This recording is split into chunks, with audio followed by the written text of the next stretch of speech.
যারা আজকে এই মাহফিলের আয়োজন করে আমার আকা সাল্লাল্লাহু আলাইহি ওয়াসাল্লামের শানের উপরে আজীবন শান মাহফিল ইন্তজাম করেছেন, আল্লাহ পাক যেন আমাদেরকে ধৈর্য ধারণ করার সাথে বসার, আলোচনা শোনার এবং তার উপরে আমল করার তৌফিক দেয়। সকলে বলুন আমিন।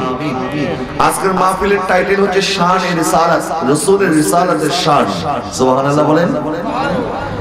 নবীজির শান আজমতের কথা আমরা যতই আলোচনা করি না কেন আমাদের আলোচনা অপূর্ণাঙ্গ থেকে যাবে।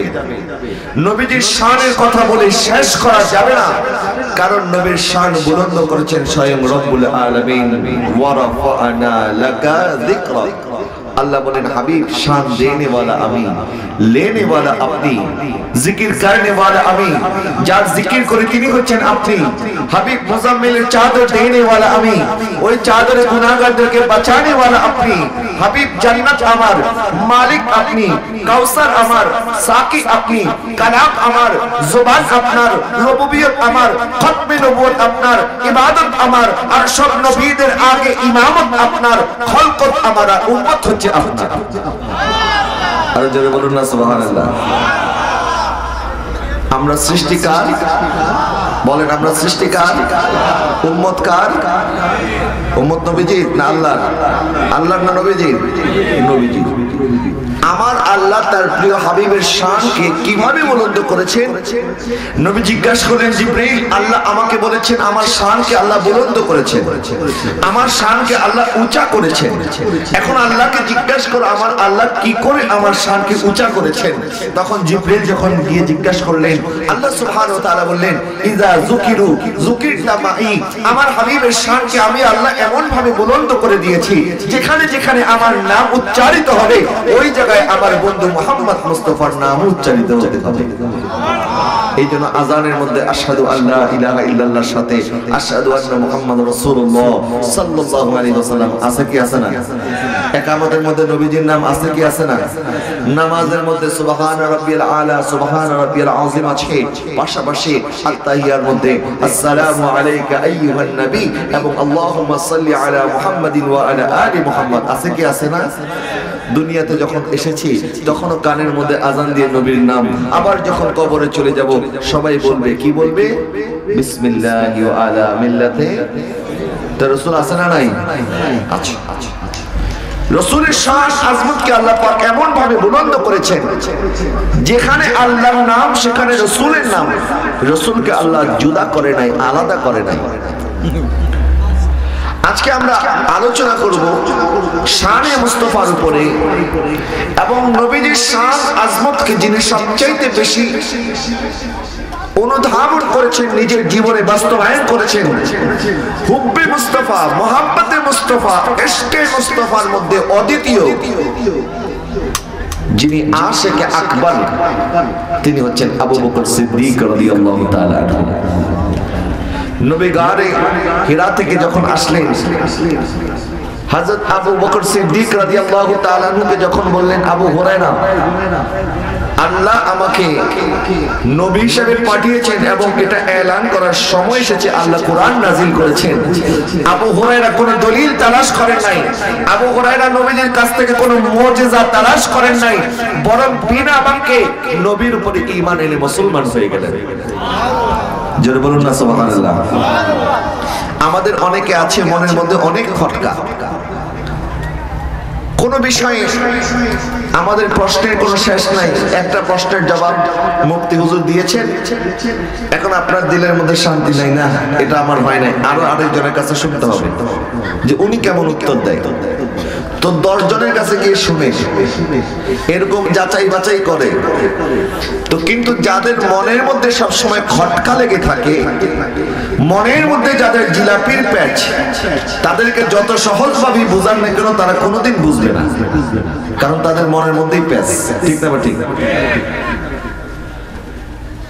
আবু জেহেল আমার দয়াল নবীর কাছে অনেকবার এসেছে এবং বলেছে, আপনি যদি বলতে পারেন আমার হাতে কি আছে তখন আমি ঈমান আনবো। তো নবী বললেন, আবু জেহেল আমি কি তোমার হাতে কি আছে এটা বলবো না, তোমার হাতে যা আছে সেটা বলবে আমি কে। সুবহানাল্লাহ বলেন। পাথর কালেমা পড়েছে, আবু জেহেল বলতেছে, আরে এটা তো মুহাম্মদ দেখি একটা জাদু করছে না। নাউজুবিল্লাহ বলেন। তারপরে বলল তুমি যদি আকাশের চন্দ্রকে দ্বিখণ্ডিত করতে পারো তাহলে ঈমান আনবো। নবী সাল্লাল্লাহু আলাইহি ওয়াসাল্লাম আঙ্গুলের ইশারায় চন্দ্রকে দ্বিখণ্ডিত করলো। কিন্তু আবু জেহেল বলল, আরে এতদিন জানতাম তোমার জাদু জমিনে চলে, এখন তো দেখি তোমার জাদু আসমানেও চলে। তো সেই নবীর উপর ঈমান আনে না, এত দলিল দেখার পরেও কিন্তু সিদ্দিক আকবর কোন দলিলের তালাশ করে নাই। সুবহানাল্লাহ বলেন। তাহলে নবীর শানকে যারা বিনা বাক্যে মেনে নেবে তারা সিদ্দিক আকবরের দলে, আর নবীর শানকে নিয়ে যারা কটূক্তি করবে, প্রশ্ন তুলবে, যুক্তি খুঁজবে তারা হচ্ছে আবু জেহেলের দলে। কথা বলেন ঠিক না ঠিক?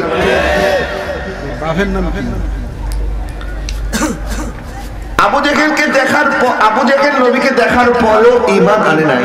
আবুল হাসান খারকানি রাহমাতুল্লাহি আলাইহি খুব চমৎকার একটি কথা বলেছেন। উনি বলছেন, উনি একজন বুজুর্গ ছিলেন, বড় আল্লাহওয়ালা ছিলেন। উনি বলছেন আবু জেহেল নবীকে কোনোদিন দেখেই নাই। তো ওনার মুরিদ বলতেছে, হুজুর আবু জেহেল একবার না শতবার নবীকে দেখেছে, আপনি এটা কেমন কথা বললেন যে আবু জেহেল কোনোদিন নবীকে দেখেই নাই? বলে হ্যাঁ, আবু জেহেল কোনোদিন নবীকে দেখে নাই, যদি দেখতো তাহলে আমার নবীর উপরে ঈমান আনতো। বলে হুজুর আমার বুঝে আসছেন আপনি কি বললেন, আবু জেহেল নবীকে নাকি দেখে নাই। তো না দেখলে বদরের ময়দানে কার বিরুদ্ধে আবু জেহেল তলোয়ার তুলেছে? মক্কাতে কার উপরে এত জুলুম নির্যাতন করেছে? বলে আরে আবু জেহেল নবীকে যখনই দেখেছে তখন আব্দুল্লাহর এতিম সন্তান হিসেবে দেখেছে। আবু জেহেল যখনই নবীকে দেখেছে তখন একজন মেষ পালক হিসাবে দেখেছে। একবার যদি আবু বকরের চোখে নবীকে দেখতো, একবার যদি দেখতো আল্লাহর নবী হিসাবে, তখন আবু জেহেল নবীর প্রতি ঈমান আনতো। সুবহানাল্লাহ বলেন। তাহলে চোখ একটাই, দেখার ভঙ্গিমা ভিন্ন।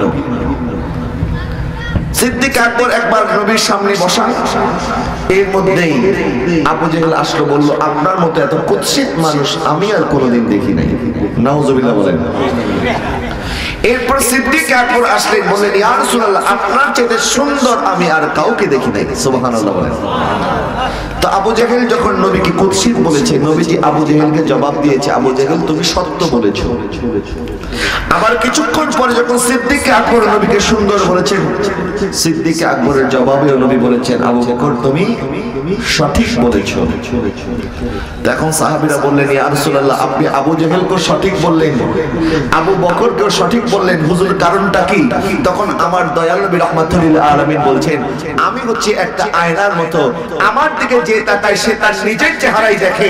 আবু জেহেল কুৎসিত, যার কারণে সে আমার চেহারার মধ্যে তার কুৎসিত চেহারাকে দেখেছে, আর আমার সিদ্দিক সুন্দর, যার কারণে আমার চেহারায় তার সুন্দর চেহারা দেখেছে। তাহলে দেখার ভঙ্গিমা ভিন্ন, দেখার দৃষ্টিভঙ্গি ভিন্ন হওয়ার কারণে আবু জেহেল আবুল হিকাম থেকে আবু জেহেল হয়েছে, আর আবু বকর থেকে সিদ্দিক আকবর হয়েছে। এখন কি আমরা সিদ্দিক আকবরের দলে থাকতে চাই না আবু জেহেলের দলে থাকতে চাই? সিদ্দিক আকবরের দলে। আল্লাহ আমাদের ঈমান নসিব করেছে, মরতে দম কবরে যাওয়া পর্যন্ত যেন আমাদের ঈমানটা আল্লাহ পাক সালামত রাখে। সকলে বলুন আমিন। এবং কবরে যাওয়া পর্যন্ত ঈমান সালামত যেন থাকে, যার কারণে আজকের এই মাহফিল। নবীর শান আজমত আমাদেরকে বুঝতে হবে। আল্লাহ পাক তার প্রিয় হাবিব আমাদের আকা এবং মাওলা হুজুর পূর্ণ সাল্লাল্লাহু আলাইহি ওয়াসাল্লামকে আমাদের জন্য পাঠিয়েছেন রাহমাতুল লিল আলামিন হিসেবে। এই জন্য নবী সাল্লাল্লাহু আলাইহি ওয়াসাল্লামের উপরে আমরা যারা ঈমান এনেছি, আমাদের চাইতে আর কেউ ভাগ্যবান নাই। জমিনের মধ্যে সবচেয়ে বড় ভাগ্যবান ব্যক্তি আমরা, যারা নবীকে চিনতে পেরেছি। কথা বলেন ঠিক না ঠিক? নয়তো জমিনের মধ্যে এখন 700 কোটি মানুষ আছে, 700 কোটি মানুষের মধ্যে 200 কোটি মানুষ মুসলমান। আল্লাহ চাইলে আমাদেরকে ওই বাকি 500 কোটি মানুষের অন্তর্ভুক্ত করতে পারতেন, কিন্তু আল্লাহ আমাদেরকে ওই 500 কোটি অন্তর্ভুক্ত করেন নাই। 200 কোটি যারা নবীর উম্মত, যারা নবীর গোলাম, আমার আল্লাহ আমাদেরকে তাদের অন্তর্ভুক্ত করেছেন। জোরে বলুন আলহামদুলিল্লাহ।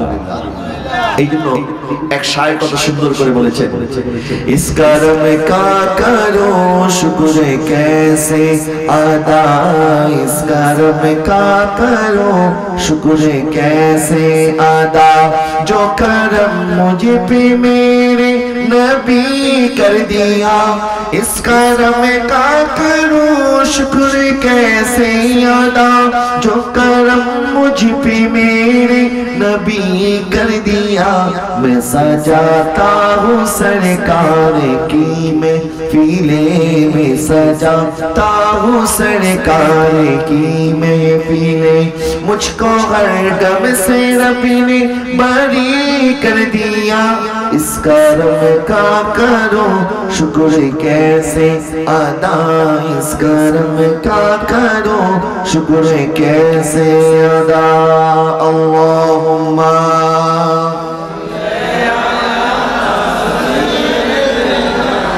मौलाना मुहम्मद वाला आले,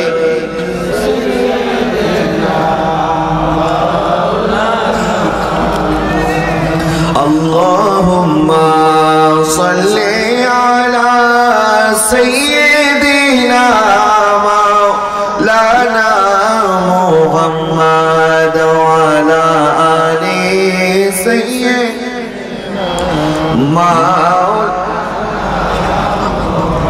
प्यारे हाज़रीन, আল্লাহ আমাদেরকে ঈমান নসিব করেছেন, ঈমানটা যেন সালামত থাকে, ঈমানটা যেন হেফাজত থাকে, যার কারণে আজকে আপনাদের কাছে এমন একটি মূল্যবান, এমন একটি মহা মানবের আজীবন শান বর্ণাঢ্য জীবন আপনাদের শিক্ষার মতে সংক্ষিপ্ত সময় আরজ করার চেষ্টা করব, যার ব্যাপারে আমার নবী বলেছেন, যদি আমি দুনিয়ার মধ্যে কাউকে আমার খলিল নিযুক্ত করতাম, আমার বন্ধু নিযুক্ত করতাম, বন্ধু নির্বাচন করতাম, তখন আমি আমার আবু বকরকে আমার বন্ধু বানিয়ে নিতাম। সুবহানাল্লাহ। নবীজির একমাত্র খলিল হচ্ছেন আল্লাহ। নবীজির খলিল কে? নবী বলেন, যদি আমি আল্লাহ ব্যতীত দ্বিতীয় কাউকে আমার খলিল বানাতাম, তাহলে আমি আমার আবু বকরকে আমার খলিল বানাতাম। কারণ আবু বকর এমন একজন হাস্তি, দুনিয়ার মানুষের কাছে যখন আমি আমার দ্বীনের দাওয়াত দিয়েছি, ইসলামের দাওয়াত দিয়েছি, তখন প্রত্যেকে আমার কাছে দলিল তালাশ করেছে, একমাত্র আবু বকর আমার কাছ থেকে কোনোদিন কোনো দলিল তালাশ করে না। সুবহানাল্লাহ বলেন। দেখে ইমানের চাইতে না দেখে ইমানের দাম বেশি না কম? বেশি। দেখার পরে বিশ্বাস করা আর না দেখে বিশ্বাস করা, দুইটার মধ্যে পার্থক্য আছে না নাই? আবু বকর সিদ্দিক রাদিয়াল্লাহু তাআলা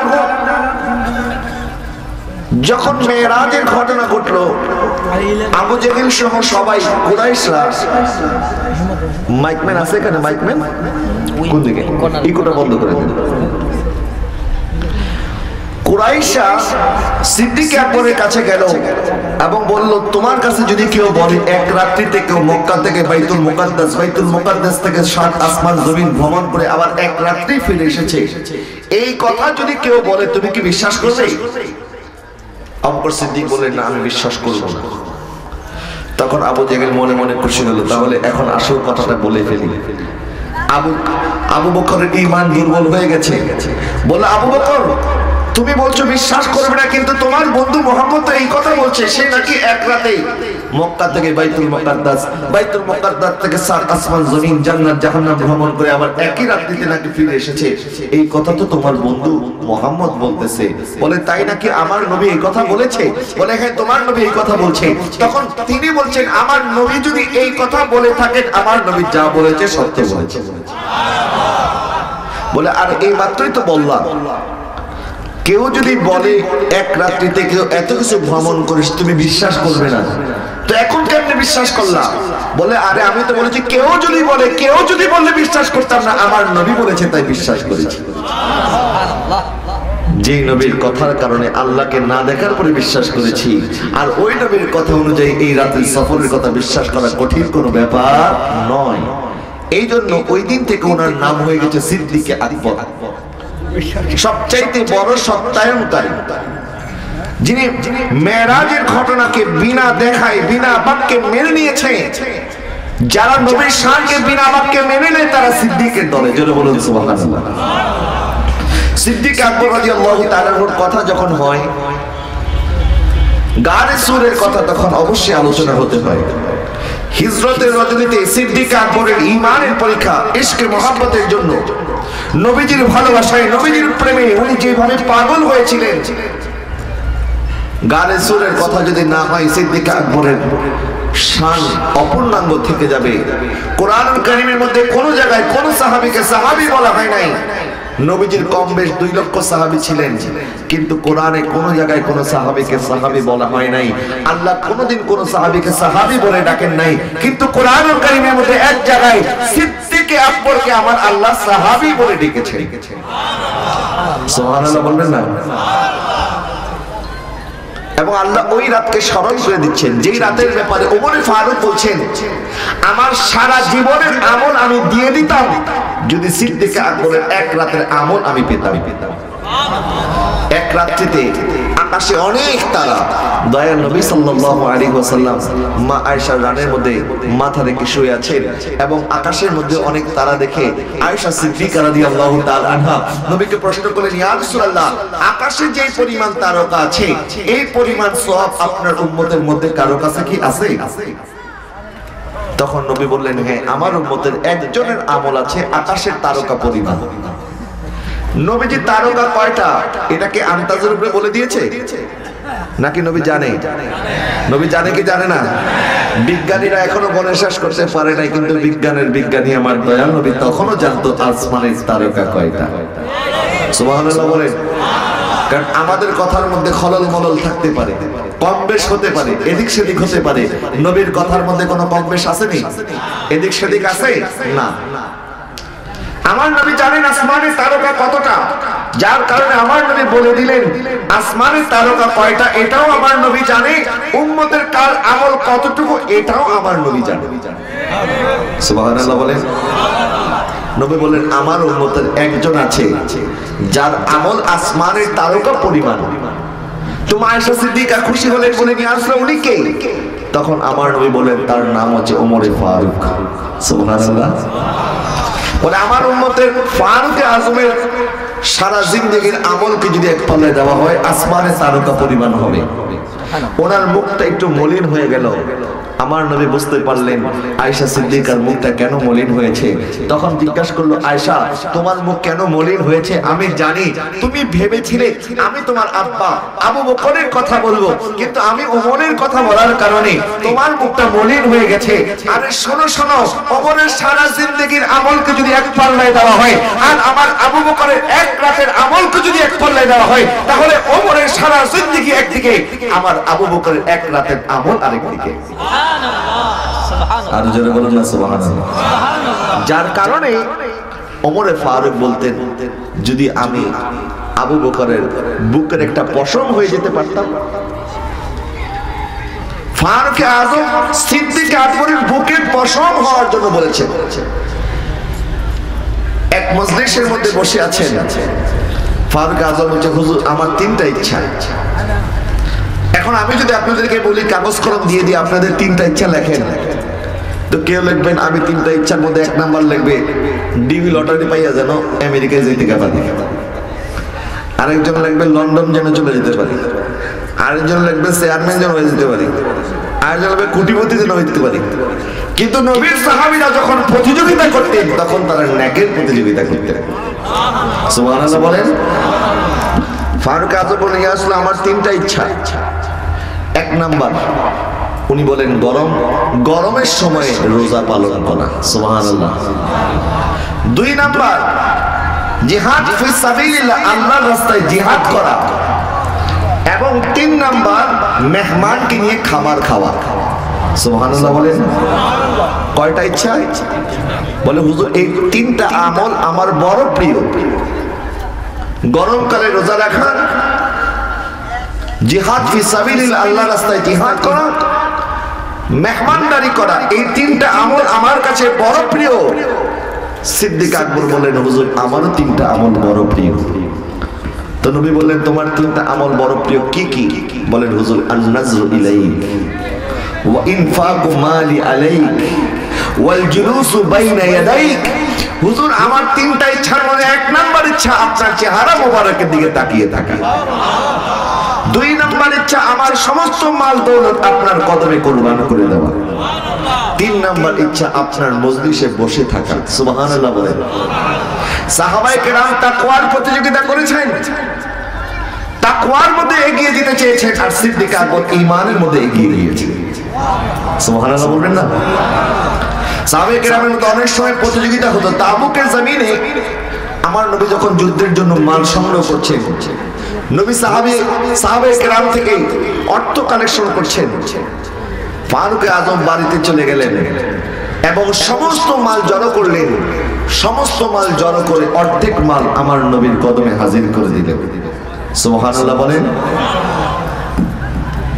অর্ধেক মাল যখন নবীর কদমে হাজির করলেন, নবী জিজ্ঞাসা করলেন, তুমি তোমার পরিবারের জন্য কি রেখে এসেছো? তখন ওমরে ফারুক বলেন, হুজুর আমার অর্ধেক মাল পরিবারের জন্য রেখে এসেছি, আর অর্ধেক মাল আপনার জন্য নিয়ে এসেছি। এবং উনি মনে মনে ভাবতে লাগলেন, আজকে আমি আবু বকরের আগে আগে চলে যাব। সব সময় নেকির মধ্যে আবু বকর এক নম্বরে থাকে, আজকে আমি এক নাম্বার হব। সবাই আমার নবীর সিদ্দিক, আমার নবীর আশেকে আকবর, সিদ্দিক আকবর অপেক্ষা করতে রইলেন, দেখি সিদ্দিক আকবর কি নিয়ে আসে। যখন আনতে লাগলেন তখন দেখা গেল সিদ্দিক আকবর মাথার মধ্যে বোঝাই করে ওনার ঘরের সমস্ত সামান আমার দয়াল নবীর কদমে হাজির করে দিলেন। এমনকি যে জায়গার মধ্যে রুটি বেলে পিড়ি আছে না, রুটি বেলার পিড়ি, এই রুটি বেলার পিড়ি নিয়ে এসেছেন। এরপরে নিজের পাগড়ি মোবারক খুলে সেটাও রেখে দিয়েছেন, বলেন হুজুর এই পাগড়িটাও রাখেন, কোন সাহাবীর কাজে লাগতে পারে। নিজের জুতা মোবারক খুলে দিলেন, বলেন হুজুর জুতা মোবারকটাও দিয়ে দিলাম, কোন সাহাবীর কাজে লাগতে পারে। জামার মধ্যে বুতাম আছে, এই যে বুতাম আমরা পরি, এই জামার মধ্য থেকে বুতামগুলি খুলে ওই নবীর কদমে হাজির করলেন। বলেন হুজুর আমার শরীরে বুতামও লাগবে না, বরং আপনার খেজুর গাছের যে কাঁটা আছে এই কাঁটা দিয়ে বুতাম বানালেন, কাঁটা দিয়ে জামা একসাথে লাগিয়ে তারপরে আসলেন এবং বুতামগুলি খুলে আমার দয়াল নবীর কদমে হাজির করে দিলেন। জোরে বলুন সুবহানাল্লাহ। আর আজকে তো আমরা সামান্য টাকা পয়সা ব্যয় করতে আমাদের কষ্ট হয়ে যায়। সামান্য অর্থ ব্যয় করলে মসজিদের জন্য, মাদ্রাসার জন্য, দিনের জন্য, মাহফিলের জন্য টাকা খুঁজলে টাকা আসে না, আবার সেন্ট মার্টিন যাওয়ার সময় ঠিকই টাকা পকেটে থাকে, ঠিক না? গানের আড্ডার মধ্যে ঠিকই টাকা থাকে, তখন টাকার টান পড়ে না, কিন্তু মাহফিলের জন্য বললে তখন টাকার টান পড়ে যায়। যাই হোক প্যারে হাজিরিন, সিদ্দিক আকবরকে আমার নবী জিজ্ঞাসা করলেন, মা আবকাইতা লি আহলিকা, তুমি তোমার পরিবারের জন্য কি রেখে এসেছো? ওনার সমস্ত সম্পদ যখন নিয়ে আসলেন, সমস্ত সম্পদ নবীর কদমে হাজির করার পরে নবী যখন জিজ্ঞাসা করলেন তোমার পরিবারের জন্য কি রেখে এসেছো, তখন তিনি বললেন, আত্তাইতুল্লাহু ওয়া রাসূলিহি, আমার ঘরের জন্য, পরিবারের জন্য আল্লাহ এবং তার রাসূলকে রেখে এসেছি। সুবহানাল্লাহ। সুবহানাল্লাহ বলবেন না? যখন নবীজি দেখলেন সিদ্দিক আকবরের জামার বোতামটা পর্যন্ত খুলে ফেলেছে, এরপরে নবী তাকিয়ে দেখলেন সিদ্দিক আকবরের পিছনে জিবরিল আলাইহিস সালাম হাজির হয়ে গেছে।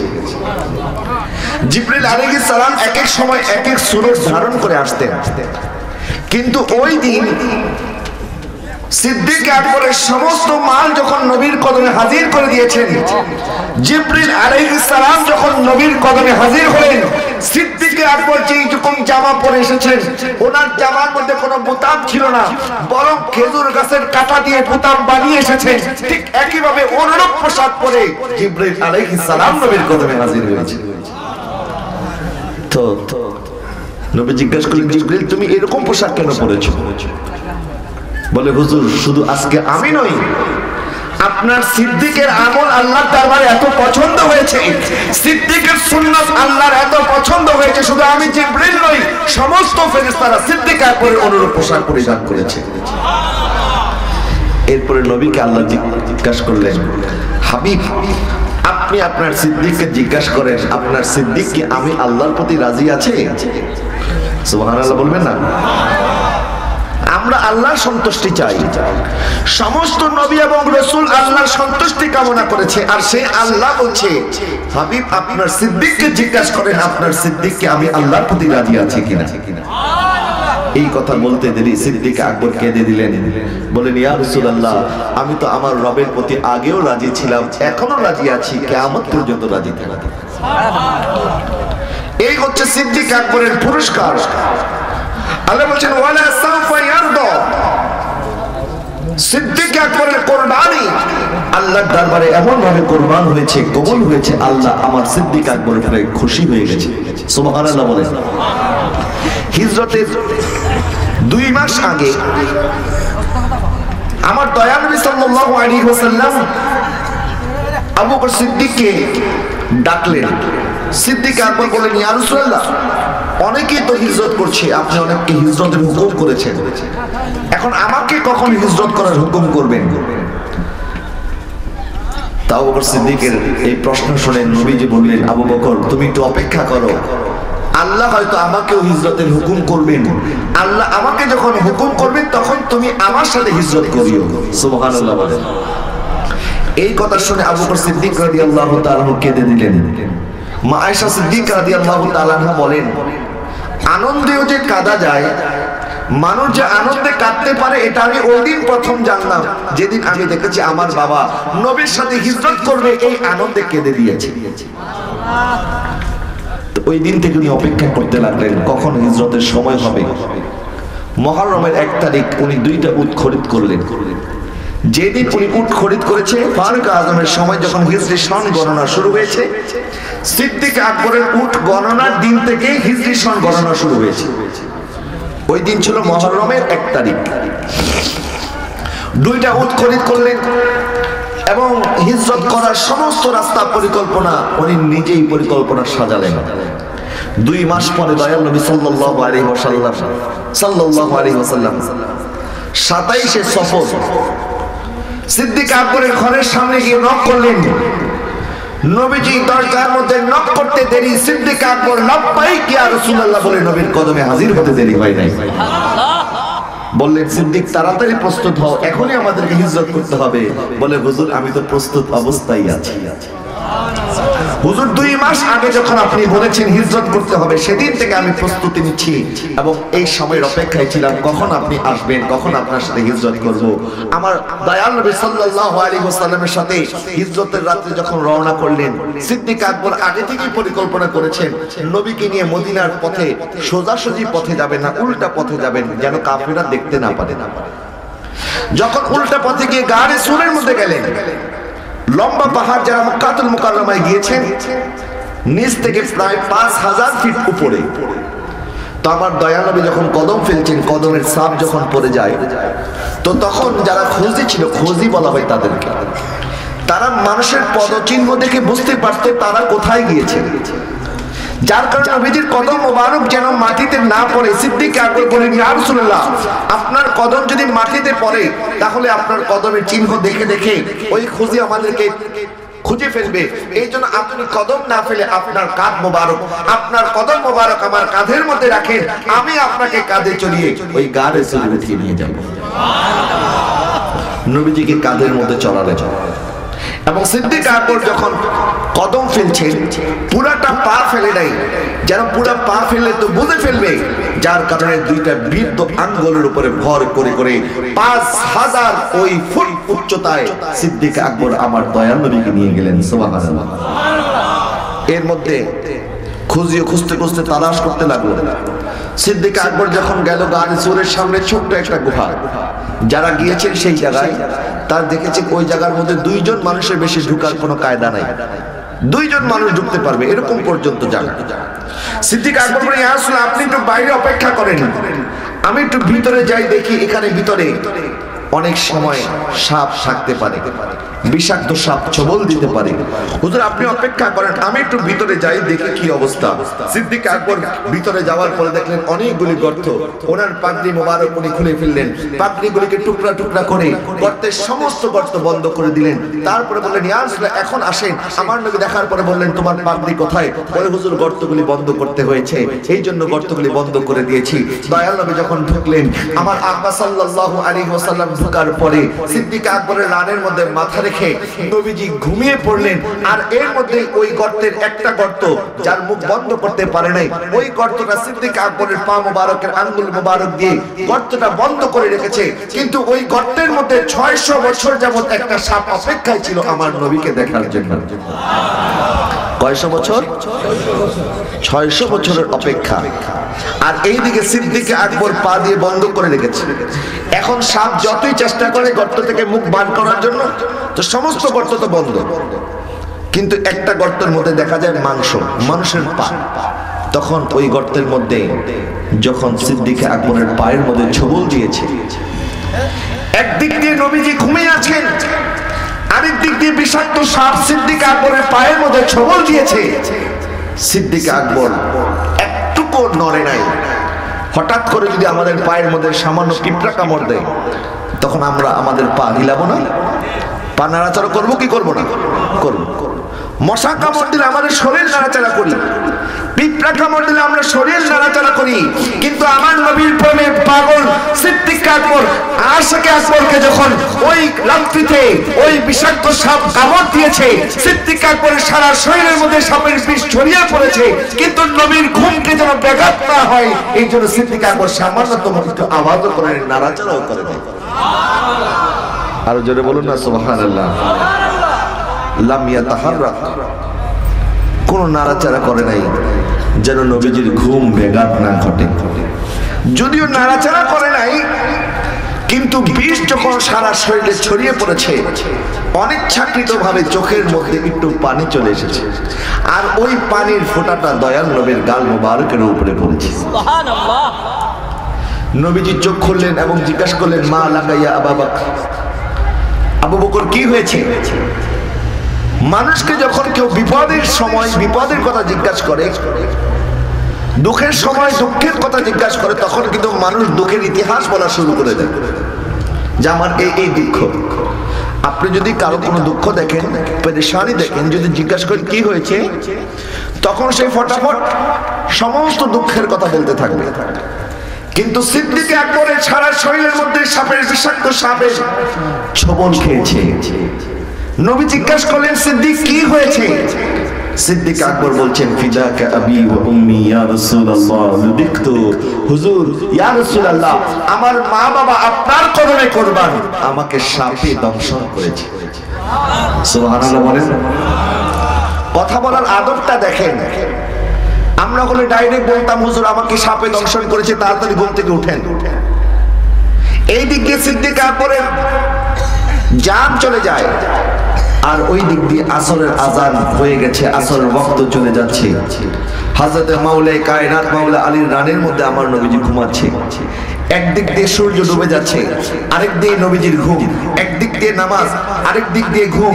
হযরত আলী রাদিয়াল্লাহু তাআলা আনহু ওই সময় নামাজের খেয়াল না করে আমার নবীর খেয়াল করেছেন। সুবহানাল্লাহ। চিন্তা করেছেন নামাজ তো পরেও পড়া যাবে, নামাজের কাজা আছে, কিন্তু নবীর ঘুমের কোনো কাজা নাই। হযরত আলী রাদিয়াল্লাহু তাআলা নামাজ পড়া ফরজ ছিল, আর এই দিকে সিদ্দিক আকবরের জীবন বাঁচানো ফরজ ছিল।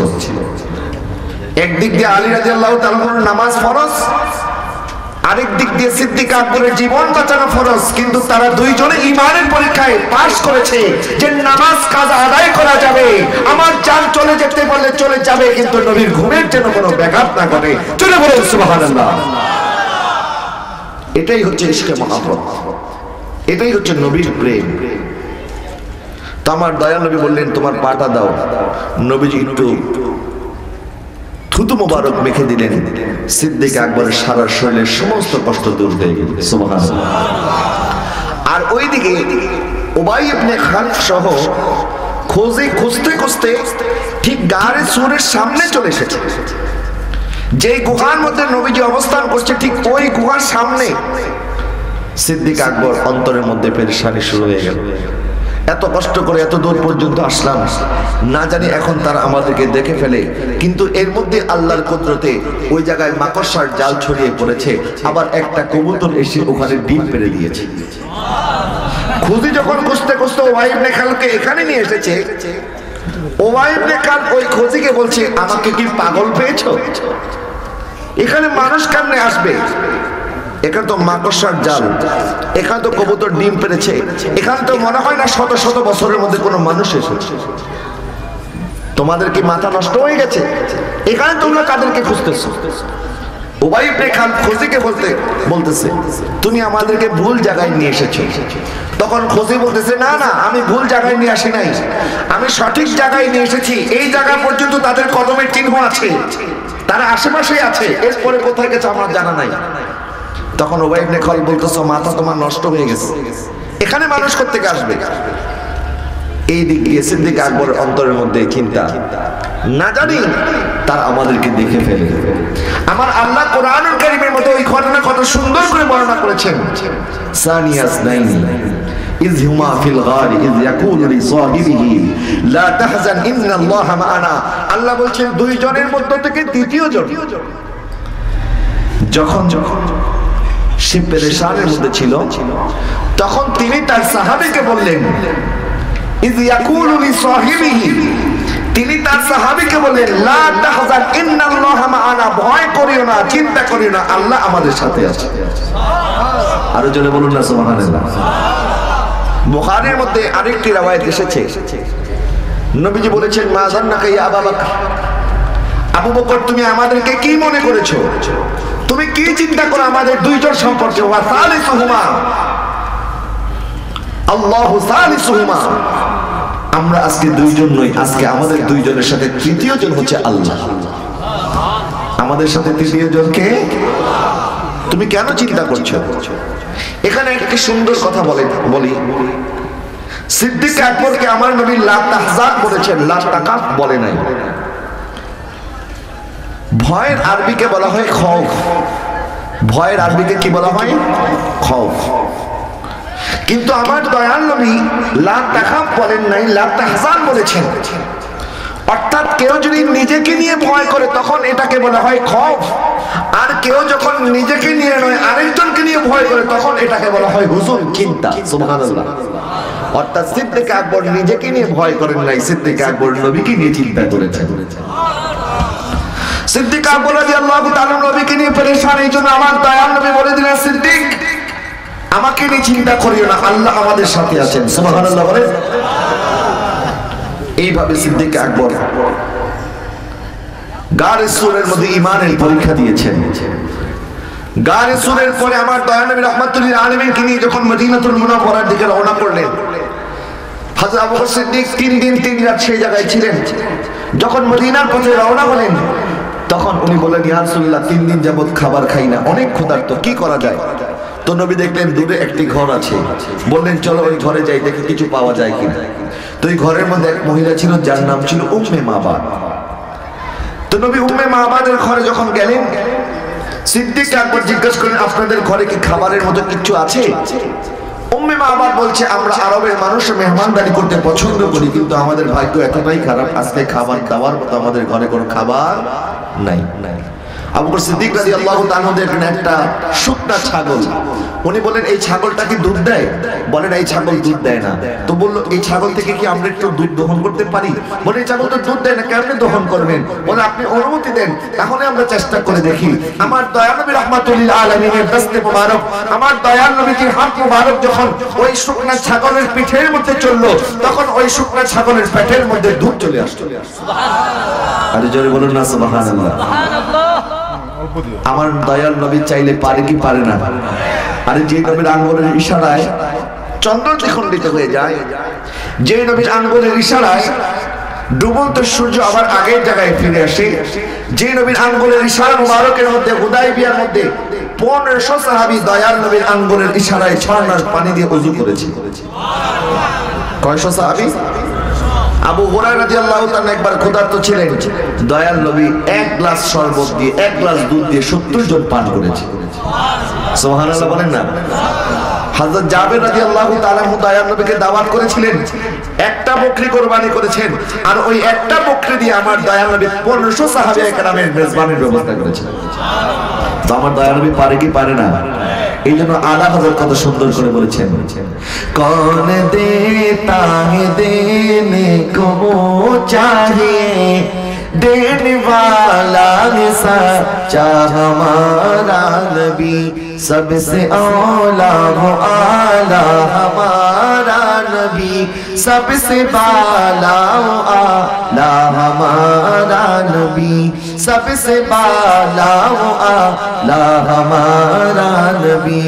अल्लाहुम्मा सल्ली अला सय्यिदिना मौलाना मुहम्मद व अला आलि सय्यिदिना।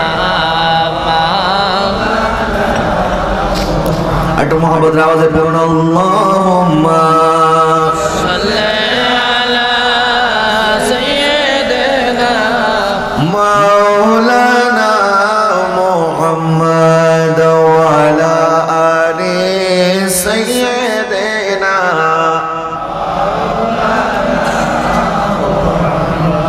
সিদ্দিক আকবর বললেন, দয়াল নবী রাহমাতুল লিল আলামিন দুধ দোহন করার পরে নবীজিও দুধ পান করলেন, সিদ্দিকও পান করলেন, উম্মে মাবাদ পান করলো, উম্মে মাবাদের সন্তানও পান করলো, নবী দোয়া করলেন, চলে গেলেন। সন্ধ্যাবেলায় যখন উম্মে মাবাদের স্বামী আবু মাবাদ ঘরে এসেছেন, আবু মাবাদ বলছে, আজকে আমাদের ঘর এত আলোকিত কেন দেখাচ্ছে? সুবহানাল্লাহ বলেন। বলে, আজকে আমাদের ঘরে এমন একজন এসেছিল যার দোয়ার বরকতে আমাদের ঘর আলোকিত হয়ে গেছে। বলে, ওনার নাম কি? বলে, উনি তো আসলে অল্প সময়ের জন্য, নাম কি জিজ্ঞাসা করতে পারি নাই, তবে ওনার নাম আমি রেখেছি মুবারক। বলে, আমাদের ঘরে মুবারক এসেছিল। কে এসেছিল? বলেন, কে এসেছিল? তখন আবু মাবাদ জিজ্ঞাসা করছে, মুবারক দেখতে কেমন ছিল? তখন উনি বলছেন, আবাহান নাস, উনি এত সুন্দর ছিল। রাআইতু রাজুলান যাহিরান বিযাত, ওনার চেহারা মুবারক এত সুন্দর ছিল। আজমালুহু মিন কারিবিন ওয়া আহসানুহু মিন বাঈদিন, উনি দূর থেকে দেখতে অনেক সুন্দর ছিল, যখন কাছে এসেছেন দেখতে আরো সুন্দর ছিল। অনেকে দূর থেকে দেখলে সুন্দর, কাছে আসলে খুব একটা ভালো লাগে না, আছে না? কিন্তু দয়াল নবী দূর থেকেও সুন্দর, কাছ থেকেও সুন্দর। নবী সাল্লাল্লাহু আলাইহি ওয়াসাল্লামের তারিফ করেছেন আনাস ইবনে মালিক রাদিয়াল্লাহু তাআলা, উনি বলছেন, ওয়াজহুহু কাল কামারি লাইলাতুল বদর লাম আরা ক্বাবলাহু ওয়ালা বা'দাহু ইসলাহু। দয়াল নবী এত সুন্দর ছিল, আমার নবী তো পূর্ণিমার চন্দ্রের চাইতে সুন্দর ছিল। এরপর বলে, না, পূর্ণিমার চন্দ্র নয়, আমার নবীর মতো সুন্দর না আমি আগে কোনোদিন দেখেছি, না পরে কোনোদিন দেখেছি। আর আমাদের দেশের কবি কাজী নজরুল ইসলাম, জাতীয় কবি, কত সুন্দর বলেছেন, নূরের দরিয়ায় স্নান করিয়া কে এলো রে মা আমিনার ঘরে, তোরা দেখে যা আমিনা মায়ের কোলে, তোরা দেখে যা আমিনা মায়ের কোলে, মধু পূর্ণিমারি সেথা চাঁদ দোলে, মধু পূর্ণিমারি সেথা চাঁদ দোলে, তোরা দেখে যা। বাবারা, আপনারা এতক্ষণ যাবত চুপ করে বসে হয়েছেন, কিচ্ছু কই নাই। আমি দূর থেকে আসছি কষ্ট করে, আমি একা একা বলবো আর আপনারা চুপ করে বসতে পারেন, এটা হবে না। 50-50। এতক্ষণ উর্দু শেয়ার পড়ছি, এই জন্য হয়তো আপনারা বলতে পারেন হুজুর উর্দু বলেন এই জন্য বুঝি না। তো বাংলা তো বুঝেন আপনারা, আমাদের দেশের কাজী নজরুল ইসলামের কবিতা তো বুঝেন, বাংলা বুঝতে তো কোনো অসুবিধা নাই। তো এখন চুপ করে থাকলে কিন্তু হবে না, এখন পড়তে হবে সবাই মিলে। তোরা দেখে যা আমিনা, তোরা দেখে যা আমিনা, মধু পূর্ণিমারি সেথা চাঁদ দোলে, যেন ওষার করে রাঙা রবি দোলে, তোরা দেখে যা আমিনা, তোরা দেখে যা আমিনা, আমার নবীর মতো সুন্দর কেউ নাই। হযরত হাসান বিন সাবিত বলছেন, ওয়া আজমালুহু মিন কালাম তারাকাতু আইনি ওয়া আহসানু মিন কালাম তালিদি নিসাউ, খুলিকতা মুবাররাআন মিন কুল্লি আইবিন কাআন্নাকা ক্বাদ খুলিকতা কামা তাশাউ। নবীর মতো সুন্দর আল্লাহ কাউকে সৃষ্টি করেন। সুবহানাল্লাহ বলেন। নবীর বয়স যখন কম, মা হালিমাতুস সাদিয়ার ঘরে নবীজি দুধ পান করেছেন। তো নবীজির একজন দুধ বোন ছিল, যার নাম ছিল হযরত সীমা। হযরত সীমা দয়াল নবীকে অনেক ভালোবাসতেন, অনেক আদর করতেন। তো যখন বান্ধবীদের সাথে গল্প করতে বসতেন, তো আমাদের বোনদের একটা স্বভাব, বোনরা তাদের ভাইদের খুব প্রশংসা করে। ভাই দেখতে যেমনই হোক বলবে আমার ভাই দেখতে একদম রাজপুত্রের মতো, ঠিক না? ভাই যদি দেখতে কালো হয়, বোন কিন্তু স্বীকার করবে না আমার ভাই দেখতে কালো। যদি স্বীকারও করে বলবে হ্যাঁ আমার ভাই দেখতে যদিও কালা, মনটা কিন্তু তার বড় বাবা, ঠিক না? তো ওনার বান্ধবীরা প্রশংসা করতো আমার ভাই অনেক সুন্দর। আরেকজন বলতো আরে তোমার ভাইয়ের চাইতে আমার ভাই অনেক সুন্দর। আরেকজন বলতো না না আমার ভাই বেশি সুন্দর। যখন ওনার বান্ধবীরা এরকম করে প্রতিযোগিতা করতো, ভাইদের প্রশংসা করতো, তো একদিন হযরত সীমা রাদিয়াল্লাহু তাআলা আনহা উনি ঘরে চলে গেলেন। আমার দয়াল নবী তখনও শিশু, দয়াল নবীকে কোলে নিয়ে আসলেন, বললেন তোমরা তো তোমাদের ভাইদের প্রশংসা করছো, আমার ভাইয়ের দিকে একটু তাকাও। বলতেছে সীমা তোমার ভাইয়ের সাথে কোনো প্রতিযোগিতা চলবে, কারণ তোমার ভাইয়ের মতো সুন্দর আর কেউ হতে পারবে না। হযরত হালিমাতুস সাদিয়া রাদিয়াল্লাহু তাআলার ঘরে সব সময় আলো জ্বলতো। তো ওনার প্রতিবেশী জিজ্ঞাসা করলেন হালিমা তুমি তো অনেক গরিব, কিন্তু তোমার ঘরের মধ্যে এত আলো কেমনে জ্বলে, এত টাকা পয়সা কোত্থেকে আসলো? আমরা তো অনেক টাকা পয়সার মালিক, তারপরে আমাদের ঘরের মধ্যে রাত্রে আলো জ্বালা রাখতে পারি না। বলে আরে আসো আমার ঘরের মধ্যে দেখো।